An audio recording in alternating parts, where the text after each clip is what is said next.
especializado según las funciones de la cuenta. Normalmente tiene una muscular de la mucosa, posteriormente una submucosa, donde hay irrigación y tejido conjuntivo, una muscular propia y normalmente una serosa. ¿Ya? En el esófago, sin embargo, la capa externa normalmente en reemplazo de una serosa tiene una adventicia, ya que no hay una cavidad con peritoneo a nivel torácica, sino que por externo a la muscular externa del esófago normalmente hay tejido fibroconectivo que se comparte con otras estructuras de la misma localización, como los bronquios o mediastino. Y esto es muy importante, ya que en general los tumores esofágicos y el cáncer esofágico suele tener un mal pronóstico y suele estar dado por esto, porque no hay una limitación, por así decirlo, con las estructuras vecinas, sino cuando el tumor traspasa la muscular externa, normalmente afecta a otras estructuras. ¿Ya? Acá tenemos una microfotografía donde vemos los estratos del esófago, donde la capa más interna, la mucosa, tiene un revestimiento epitelial de tipo escamoso, pluriestratificado, no queratinizado. Muy parecido al de la piel, pero no tiene la queratinización superficial.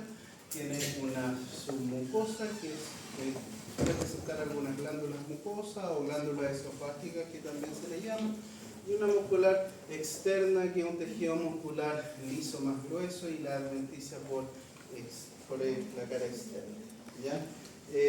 Aparte de los estratos del tubo del esófago, también tenemos las glándulas esofágicas que mencionamos, que normalmente tienen una distribución en toda la longitud y se ubican en la submucosa. Ya, a diferencia de las glándulas esofágicas cardiales, que normalmente se encuentran en el tercio distal y están asociadas a las mismas glándulas mucosas que se encuentran a nivel del cardio, como el tercio proximal del estómago. Entonces suelen compartir esa localización. Y estas se ubican más bien en la lámina, el corion de la mucosa, ya en la lámina propia. ¿Ya? Y suelen tener expresiones de mucinas distintas unas de otras para diferenciar tanto la localización como en la expresión de las mucinas. Vemos que acá las cardiales normalmente son negativas para tinciones ácidas y suelen ser positivas para base. Estas son las cardiales, están en el corion de la mucosa, asociado en el mismo estrato de revestimiento epitelial. A diferencia de la glándula esofágica propiamente tal real, que suele encontrarse por debajo de la muscular de la mucosa, como la que vemos acá, y suele presentar un conducto para entregar su secreción a nivel luminal, donde principalmente cumple una función protectora.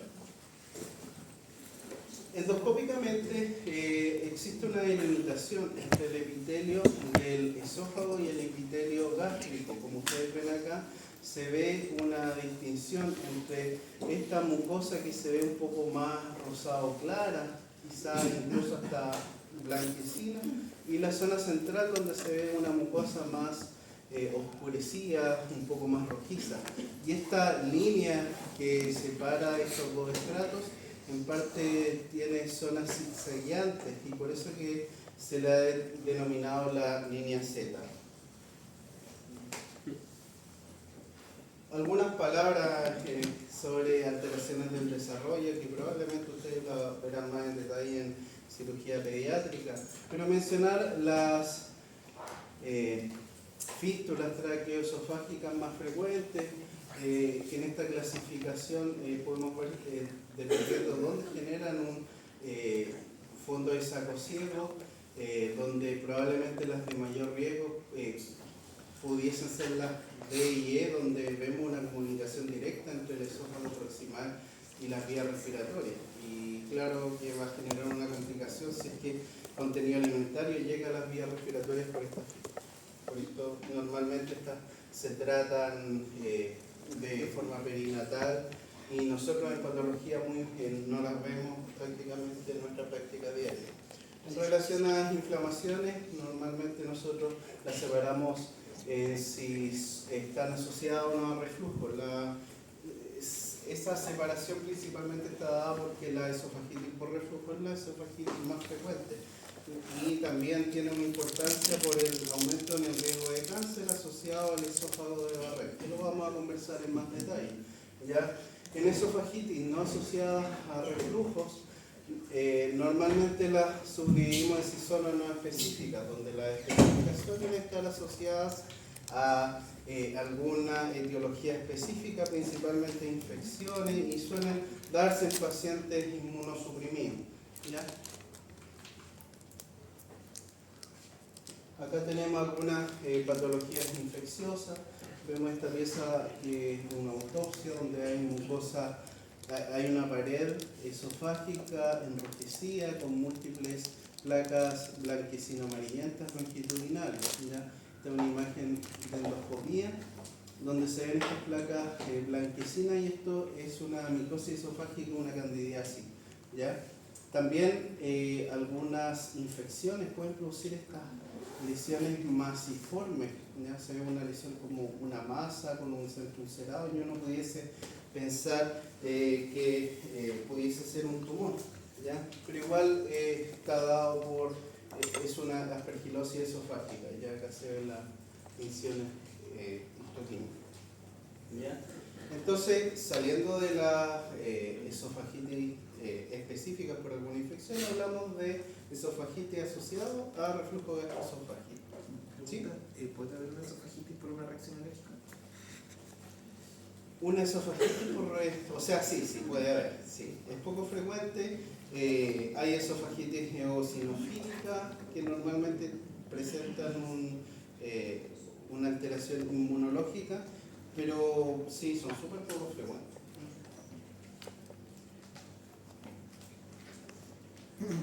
En relación a la enfermedad por reflujo gastroesofágico, se va a dar en general cuando se observa contacto de contenido gástrico o de intestino delgado en la pared esofágica, ya sea tanto por el ácido gástrico como la presencia de sales biliares.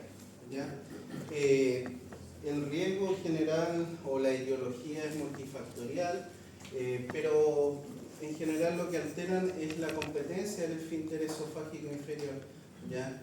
Entonces va a generar una alteración en los mecanismos de defensa de la mucosa, y eso va a conllevar un daño directo en la mucosa esofágica.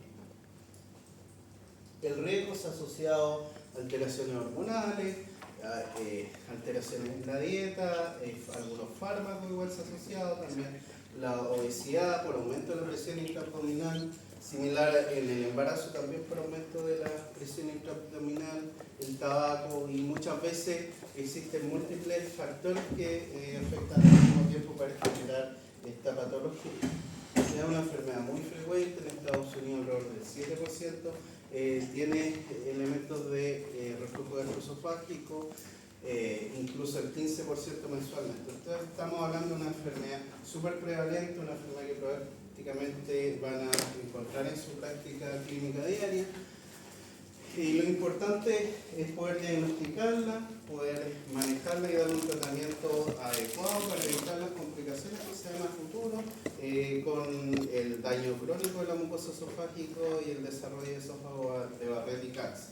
¿Ya? En relación a los síntomas que producen los reflujo gastroesofágico, hay síndromes tanto intraesofágicos como también extraesofágicos. Ya la tos o faringitis, sinusitis, pueden dar síntomas más bien respiratorios, cuando en realidad el origen pudiese ser esofágico. La esofagitis por reflujo, en general lo que va a generar, y por eso recalcamos al inicio como esta línea Z que se hablaba de la delimitación, va a generar una zona de metaplasia. Ya como vimos en el semestre pasado, la metaplasia se genera cuando un epitelio maduro y especializado se reemplaza por otro epitelio maduro de otra localización, ya que no es propia de ese lugar. Ya y en el esófago de Barré lo que ocurre es que normalmente hay una metaplasia, si bien gástrica, cardíaca, lo que le da la definición como esófago de Barré es la metaplasia intestinal. Normalmente en la presencia de mucosa de tipo intestinal con células caliciformes. Y endoscópicamente lo que se va a ver es una mal delimitación de esta línea Z, que delimita el esófago con el estómago, donde estas especies de lengüetas rojizas van a ascender y se van a ver en la endoscopía como lo vemos acá. Entonces la línea Z no va a estar delimitada en el esfínter esofágico inferior, sino van a haber lengüetas hacia proximal, que van a estar dados por este reflujo, ¿ya? Normalmente estos casos son más notorios, donde vemos grandes lengüetas y se ve muy claro la endoscopía. Pero muchas veces, y especialmente en el esófago de Barrett corto, pueden haber extensiones que son mucho más discretas, ¿ya? Entonces ahí lo importante es la experiencia del colega endoscopista, ¿ya? Entonces, bueno, lo mismo de los síntomas que mostramos en el esquema en relación a los síntomas más comunes de esófago de esofagitis por reflujo, y las complicaciones están dadas por la presencia de esófago de Barrett. Pueden haber hemorragia digestiva, estenosis, etc. Histológicamente, ¿tenía alguna otra pregunta? Estenosis péptica.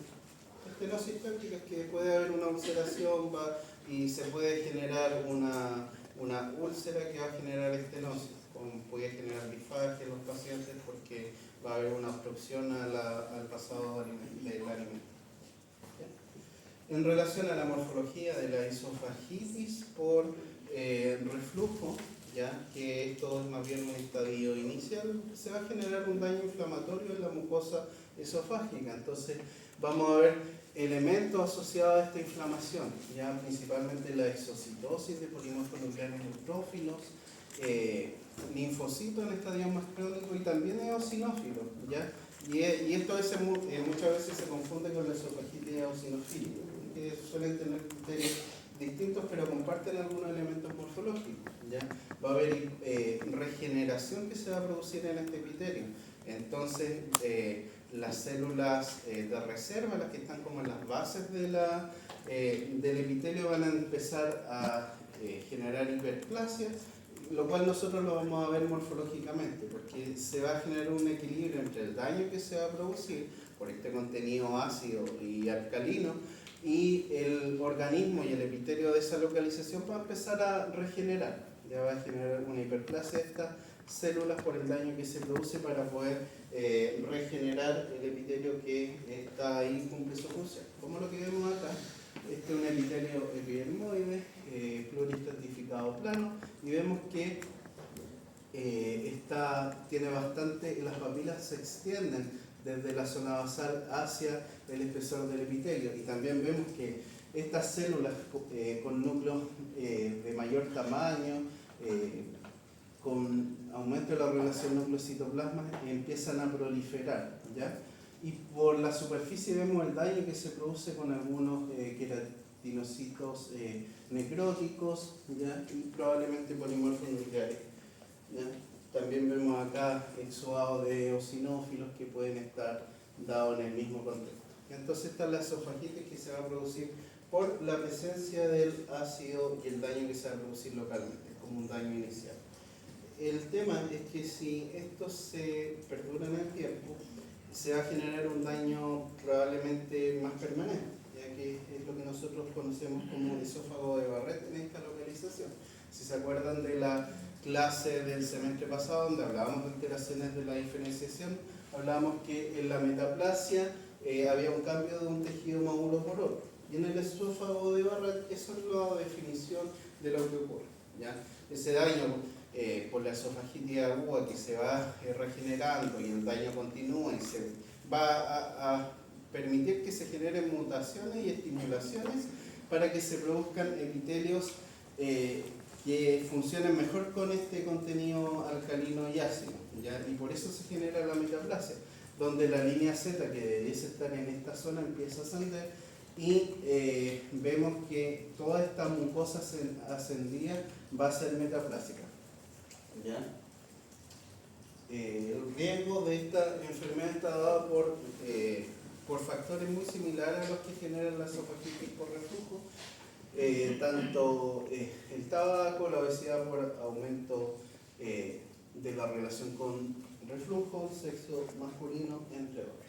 Ya la endoscopia La endoscopía va a generar esto, ascenso de la mucosa rojiza, que muchas veces va a rodear áreas de mucosa esofágica normal que se ven más blanquecinas.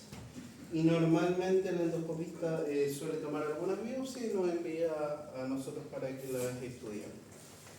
Ya normalmente los podemos dividir en distintos tercios, ya que uno pudiese pensar que toda la mucosa va a ser similar, sin embargo, normalmente es bien heterogénea la población y el revestimiento del epitelio que cada uno de los tercios está generando. ¿Ya?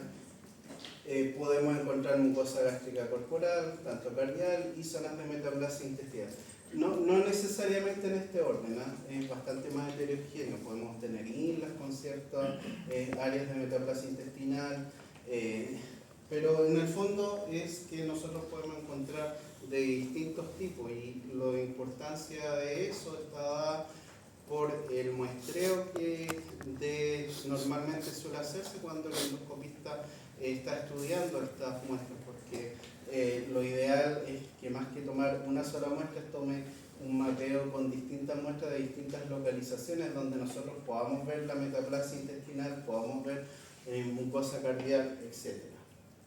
Ya acá lo mismo, donde vemos histología, donde al tomar una muestra de esta localización vemos que a un nivel donde solo debes haber epitelio escamoso, empezamos a ver epitelio de tipo intestinal con células caliciformes, ¿ya? En una zona de ascenso de la mucosa. Acá otra microfotografía similar donde vemos las zonas de metaplasia intestinal, donde están rodeando a un epitelio escamoso propio de la localización esofágica remanente solamente. También muchas veces utilizamos tinciones de histoquímica, principalmente la azulancial, que nos suele teñir las células caliciformes azules. Entonces nosotros cuando vemos presencia de células caliciformes ya lo podemos relatar como un esófago de Barrett, ¿ya? También cuando ocurre una hernia hiatal puede ser un poco confundente porque se genera una zona de hernia, pero en realidad lo que hay dentro de la hernia es un estómago. Entonces uno ve un ascenso desde la zona muscular, la zona más estenótica a nivel del diafragma, pero la unión gastroesofágica suele estar herniada. ¿Ya? Entonces lo importante en estos casos es ver en relación a eso para definir un ascenso, ya que el diagnóstico de esófago de Barrett está dado por dos elementos que tenemos que encontrar. Por un lado, nosotros histológicamente debemos evidenciar la presencia de metaplasia intestinal, pero esa metaplasia intestinal debe estar acompañada por el hallazgo endoscópico o un ascenso de la mucosa. ¿Ya? ¿Por qué? Porque así nosotros podemos diferenciar entre una gastritis crónica del cardiac con metaplasia intestinal, que también es una patología muy frecuente. Entonces, no la presencia solamente de metaplasia aislada por sí sola va a hacer el diagnóstico de esófago de Barrett. Necesitamos acompañarnos con elementos de endoscopía. ¿Ya? ¿Y cuál es el problema del esófago de Barrett? Está dado por su relación con el adenocarcinoma. ¿Ya? Si este riesgo, el reflujo, no se trata y continúa en el tiempo, esto va a predisponer la presencia de distintas mutaciones, ya que cuando se van acumulando puede generar el desarrollo de adenocarcinoma. ¿Ya? Normalmente hay una correlación directa y el esófago de Barrett es considerado una condición preneoplásica. Ya tiene un riesgo relativo de 10 a 11 veces por sobre la población normal. Entonces, una persona con esófago de Barrett tiene que tener controles más seguidos, controles endoscópicos, porque tiene un riesgo de progresión de adenocarcinoma mucho mayor. ¿Ya? Y normalmente, ¿verdad que ustedes el día lunes vieron la clase cáncer gástrico? Entonces se pueden recordar un poco de la histogénesis, ya porque es bien similar, donde no tenemos la presencia de metaplasia gástrica con metaplasia intestinal y que esto va a desencadenar en una displasia de bajo grado, una displasia de alto grado y esto va a llevar al adenocarcinoma. Entonces normalmente todo es parte de un proceso, ¿ya? A medida que se vayan acumulando las distintas mutaciones que van generando cada uno de los elementos.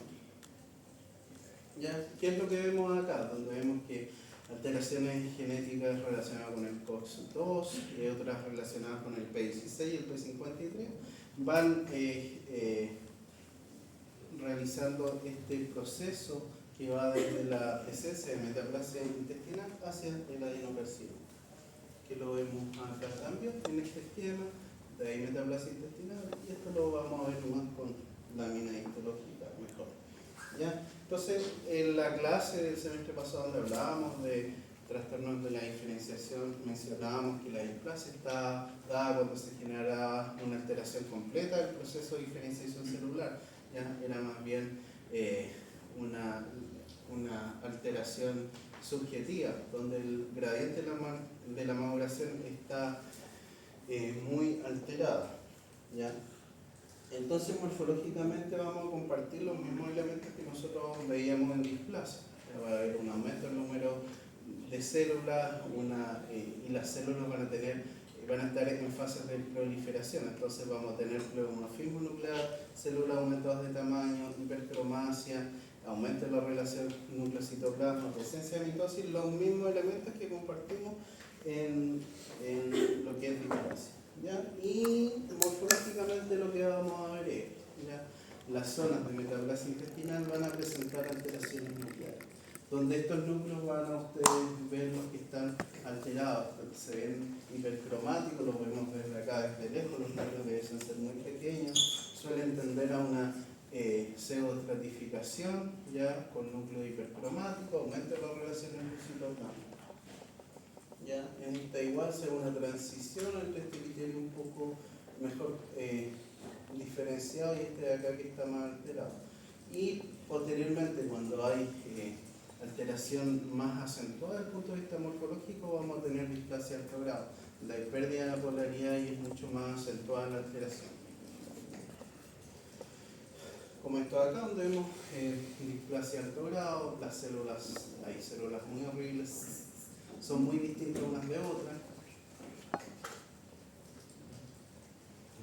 Y lo otro del esquema que veíamos donde hablábamos que era heterogéneo las alteraciones que se producen dentro de esta mucosa ascendida, podemos ver que las mutaciones también están distribuidas de forma heterogénea. A medida que se va generando el daño, estas mutaciones pueden estar dadas de forma heterogénea. Entonces, por eso también la importancia de muestrear en distintas localizaciones. Que si ya encontramos una displasia de alto grado, ya hay que generar un tratamiento mucho más importante.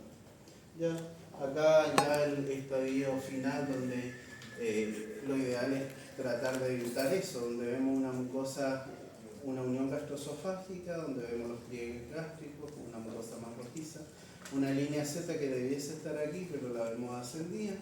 Tenemos esta zona de esófago de Barrett, y acá en el centro una lesión ulcerada, de borde infiltrativo, ya un adenocarcinoma propiamente tal. Como lo vemos acá, donde tenemos estas glándulas que ya están infiltrando en la lámina propia, donde la alteración es arquitectural y citológica, pero además está infiltrando en el tejido fibroconectivo y también puede infiltrar dentro del epitelio escamoso remanente, ¿ya? Como lo que vemos acá. ¿Ya? Respecto a otros tumores malignos del esófago o en general como el cáncer del esófago, vemos que están los epiteliales y los no epiteliales.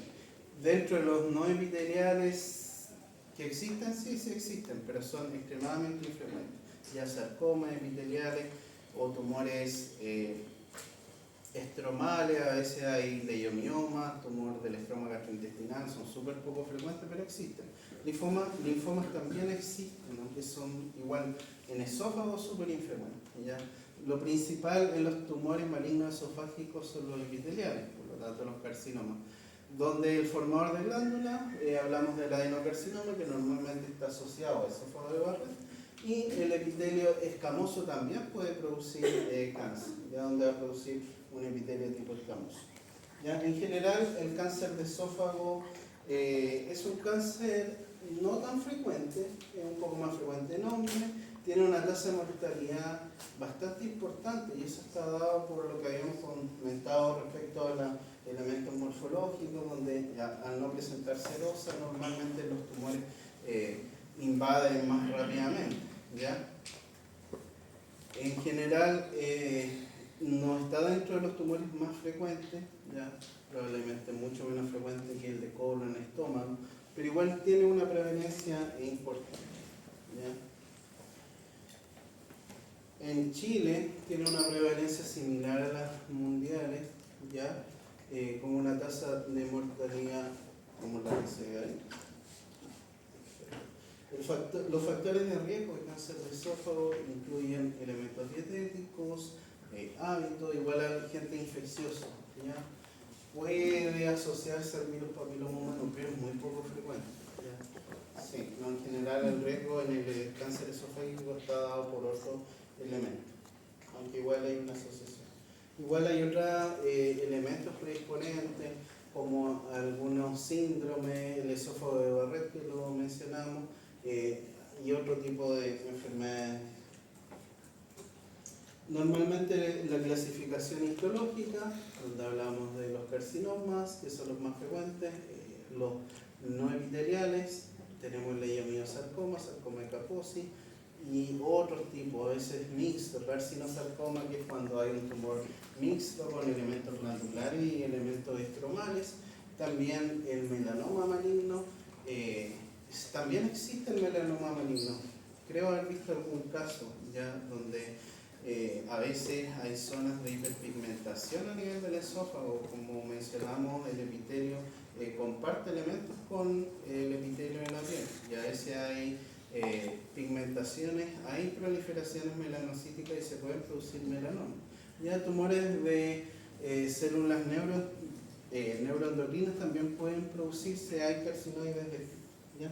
Pero los principales, por sobre todo lo anterior, son los tumores epiteliales, donde el carcinoma epidermoide normalmente es el más frecuente, el segundo en frecuencia el adenocarcinoma, que es el que está asociado a esófago de Barrett, y luego hay otro grupo de carcinomas que también, el adenoescamoso, el hipoepidermoide, adenoide quístico, etcétera, etcétera. Normalmente en el carcinoma células escamosas también tiene lesiones que son predisponentes o preneoplásicas. ¿Ya? Normalmente lo que vemos acá es la displasia escamosa, que es bastante parecida a la displasia que se produce a nivel del cuello uterino, ¿ya? Normalmente tiene que haber atipia citológica y arquitectural, ¿ya? Y la atipia citológica va a estar caracterizada por los elementos que ya hemos visto previamente, donde tenemos aumento del tamaño nuclear, pleomorfismo, etcétera, etcétera. Ya, y la atipia arquitectural va a estar dada por una alteración en la maduración normal del epitelio escamoso. Normalmente la displasia de bajo grado, esta solo va a afectar a la mitad inferior del epitelio, la parte más basal, y la atipia citológica suele ser leve o moderada, como lo que vemos acá. Tenemos un epitelio estratificado, tenemos una proliferación que es en la zona basal con elementos citológicos leves a moderados, hipercromasia, aumento de la relación nucleocitoplasma, etcétera, etcétera. Y esto igual se parece un poco a la esofagitis. ¿Se acuerdan que hablábamos que había como hiperplasia de células basales, que también tenían aumento de la relación, se veían núcleos más grandes? Pero normalmente acá las alteraciones citológicas son más acentuadas. Ya tenemos más hipercromasia, tenemos células distintas unas de otras. Normalmente los cambios más regenerativos suelen ser con nucleolos prominentes y las células se parecen mucho una a otra. Igual a veces siempre van a haber casos complejos, pero ahí uno va viendo según la experiencia. Y la displasia ortogrado va a presentarse una arquitectura que va a comprometer más allá de la mitad del epitelio, y la atipia citológica suele ser cero, como lo que vemos acá, donde hay mucho más alteración de la citología y compromete prácticamente todo el espesor epitelial. El último estadio ya es cuando estos brotes empiezan a infiltrar, como en este caso donde vemos que los brotes tumorales infiltran tanto en la lámina propia y en la submucosa, ¿ya? Por aquí debiese estar la delimitación con la muscular de la mucosa, pero acá el tumor ya pasó a la submucosa. Acá se ve la muscular propia, que se ven vasos bastante más grandes que no están en la lámina propia, entonces este es un carcinoma que infiltra en la muscular, en la submucosa. A veces estas lesiones son bastante poco evidentes, ¿ya? Por ejemplo, acá tenemos una pieza quirúrgica de una esofaguectomía y vemos que en general es bien homogéneo, se ve como una pequeña irregularidad en el centro. Y a veces nos podemos utilizar algunas pruebas, por ejemplo, con Lugol, donde va a tener una afinidad por los depósitos de glucógeno del epitelio normal, ya que se va a adherir a ese epitelio, y este epitelio que está alterado no se va a adherir y normalmente nos va a mostrar las lesiones de forma más clásica. ¿Ya? En el caso del escamoso, normalmente el tercio medio es el más frecuente y proporciones prácticamente similares en el superior e inferior, y las formas macroscópicas con formas de pólipo o ulcerado o infiltrativo. ¿Ya? Como lo que vemos acá, una lesión polipoide de verrucosa, exofítica, hacia el lumen, o esta de acá, pero esta de acá más infiltrativa, ulcerada. Se parece un poco a las formas macroscópicas de los tumores gástricos que vieron en la clase pasada. Está uno más bien estenosante, donde vemos un compromiso intraparietal. Acá se ve la pared muy delgadita, pero acá donde está la zona tumoral, el lumen está más pequeño y vemos que la pared muy engrosada, prácticamente toda infiltrada por esta lesión tumoral. Acá cortes transversales donde podemos observar eso. Cuando tenemos un cáncer en esófago, normalmente nosotros necesitamos saber cuál es el estadio del paciente para determinar una evaluación del pronóstico del paciente y ver cuáles van a ser las medidas terapéuticas que se realicen. Para eso nosotros normalmente ocupamos el TNM, donde el T habla de la extensión tumoral del tumor primario propiamente tal, donde el T va a ir variando en relación a la cantidad de los estratos que esté infiltrando, ya sea se compromete la muscular propia, la submucosa, donde va a generar un tumor más bien PT2, o si sale hacia las estructuras vecinas como el bronquio, ¿ya? Como vemos que normalmente está bien cerca cuando compromete órganos adyacentes, ya es un PT4A, lo que le da un pronóstico mucho peor. Igual, estadios tempranos solemos dividirlo en relación a qué nivel infiltra. Por ejemplo, los de la submucosa los podemos separar en SM1, SM2, SM3, dividiendo la submucosa en 3/3 y viendo hasta dónde infiltra el tumor. De cáncer superficial puede dar algún grado de información adicional. ¿Ya? También evaluamos las metástasis a distancia, ¿ya? La presencia de ganglios linfáticos adyacentes al órgano. Pueden verse afectados por una invasión directa del torrente linfático y generando depósitos a nivel de los ganglios linfáticos. Entonces, de ahí viene lo que es el M. Y acá les dejo la tabla del N y el M también, y del T en relación a la estratificación, ya que al determinar los estadios del cáncer podemos hacer curvas de sobrevida, donde vemos que los pacientes con estadios mayores van a tener tasas de sobrevida mucho menores, y lo cual van a generar conductas terapéuticas distintas. Otro elemento que nosotros evaluamos en los cánceres de esófago es el grado de diferenciación, porque normalmente cuando hay un grado peor tenemos peor pronóstico, y esto está dado en relación a cuánto se parece el tejido tumoral al epitelio del cual deriva, donde el bien diferenciado normalmente tiene el aspecto similar al epitelio normal donde cumple su función, ya con epitelio queratinizado, con pelas córneas, mientras que el pobremente diferenciado uno lo ve y no te queda muy claro morfológicamente de qué epitelio deriva, ¿ya? Y nosotros normalmente lo informamos en esos casos también. También está el carcinoma verrucoso, que es un carcinoma que normalmente tiene una extensión o una proliferación más bien isofítica, papilar y más bien luminal, donde la lámina propia habitualmente tiene compromiso mínimo o muy bajo y normalmente suele tener mejor pronóstico. También hay un carcinoma fuso celular que lo vemos acá y no nos parece un carcinoma, sino más bien parece un sarcoma, ¿ya? Entonces ahí pudiese ser complicado determinar que es un carcinoma escamoso, ¿ya? El fuso celular o pseudosarcomatoso va a ser muy difícil determinar si es que es un carcinoma o si es un sarcoma, ¿ya? Entonces ahí habrá que plantearse los distintos diferenciales.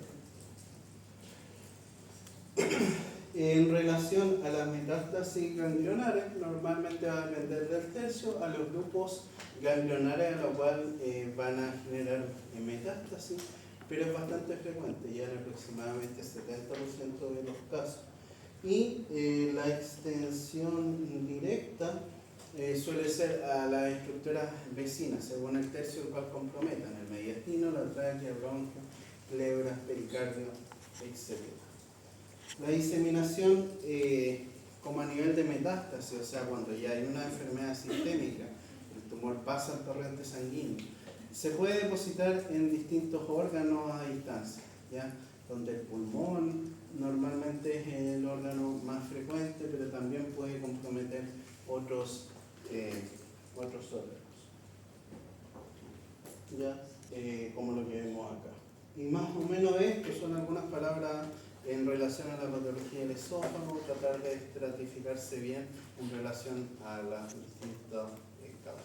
Eso, no sé si queda alguna pregunta o algo en relación a lo que hemos conversado. Si no, ya queda libre para ya terminar.